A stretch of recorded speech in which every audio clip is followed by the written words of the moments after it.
Hello friends, welcome to another edition of the How to Crack series. Today we shall endeavour to discuss the poem composed upon Westminster Bridge by William Wordsworth, which forms a part of the higher secondary syllabus. The primary subject matter of the poem is incredible beauty witnessed by the speaker as he gazed upon the city of London while on the Westminster Bridge. You would be interested to know that this particular poem is a Petrarchan sonnet, written in iambic pentameter with 10 syllables per line.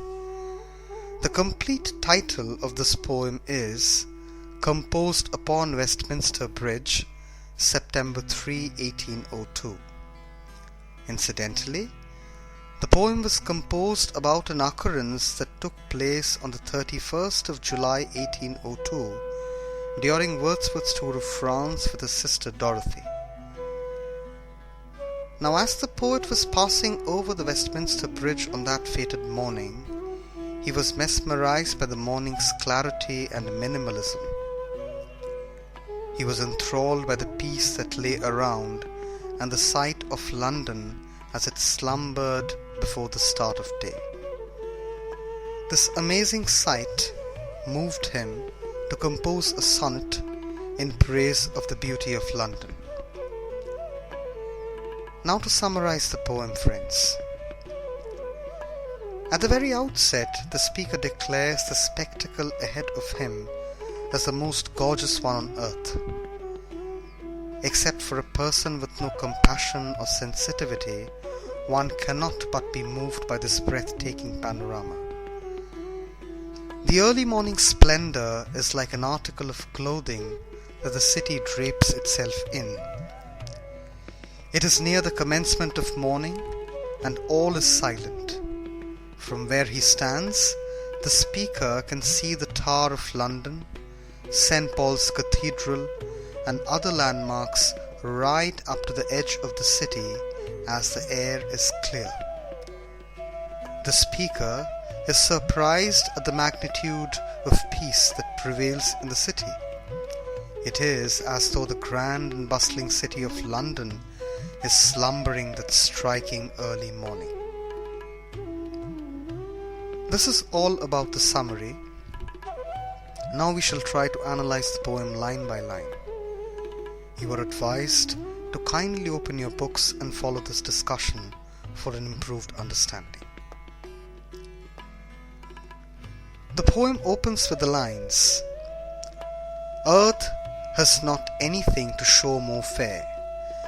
Dull would he be of soul who could pass by a sight so touching in its majesty." Wordsworth opens the sonnet with a hyperbole, declaring that the earth has no other sight as stunning as the one he beholds. The very first sentence is unexpected because Wordsworth is speaking not of nature but of the city. The poet believes that anyone who could see the sight that he is witnessing and pass by without being stunned by its exquisiteness would be very dreary of soul. Without disclosing the fact that he is observing the city of London, he continues in the third line of the octave to say that the sight makes him incredibly emotional due to its royalty and majesty. The fourth and fifth lines of the octave go thus: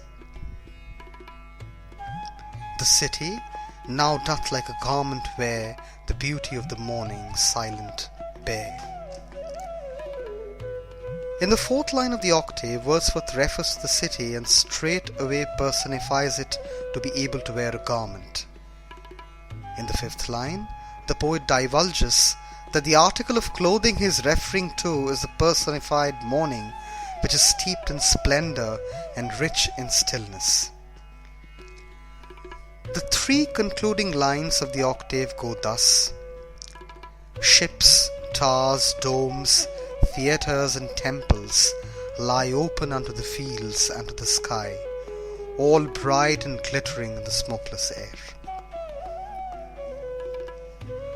As if out of purpose to unexpectedly introduce the banal image we have of the city, Wordsworth moves on from describing the beauty and silence of the morning to a list of structures synonymous with activity and movement.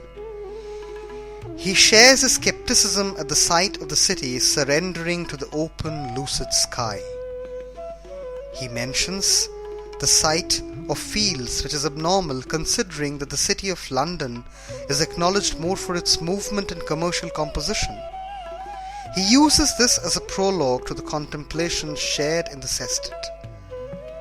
The octave concludes thus, with Wordsworth wandering at the cityscape, shining new and well lit in the unpolluted morning air. The sestet commences with the lines, "Never did sun more beautifully steep in his first splendor valley, rock or hill." Wordsworth opens the sestet with a sense of skepticism and embellishment, where he says that he has never seen the sun rise more fantastically.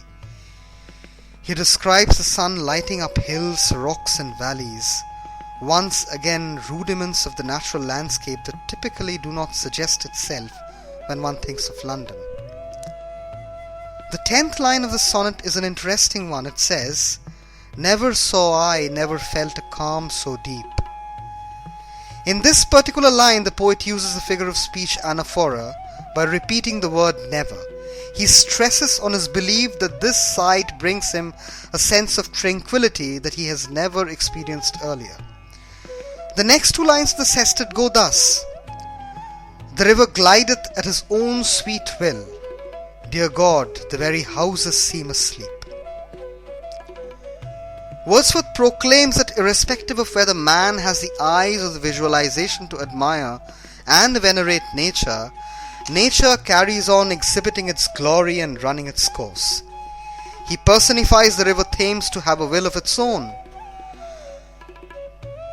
Wordsworth makes use of exclamation and apostrophe by addressing the Almighty unswervingly, and once again personifies London by stating that the houses seem to be slumbering in the early morning hours. The sonnet concludes with the line, "And all that mighty heart is lying still." He finishes the sonnet by making an undeviating reference to the importance of London, by referring to it as mighty heart. Continuing to give the city human-like qualities, London appears to be in a state of siesta to the poet's eyes. Hope this analysis has been helpful to you. We shall soon return with another edition of How to Crack. Goodbye for now.